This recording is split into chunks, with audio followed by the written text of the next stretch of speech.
সুবহানাল্লাহ, আলহামদুলিল্লাহ, লা ইলাহা ইল্লাল্লাহ, আল্লাহু আকবার। পড়েন সুবহানাল্লাহ, আলহামদুলিল্লাহ, লা ইলাহা ইল্লাল্লাহ, আল্লাহু আকবার।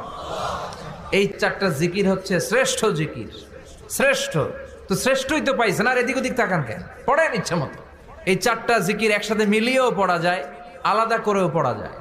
আবার বিষ্ণু বললেন, মিজানের পাল্লা ভারী করতে চাও, ফাআম্মা মান সাকুলাত মাওয়াজিনুহু ফাহুয়া ফি আইশাতির রাদিয়া।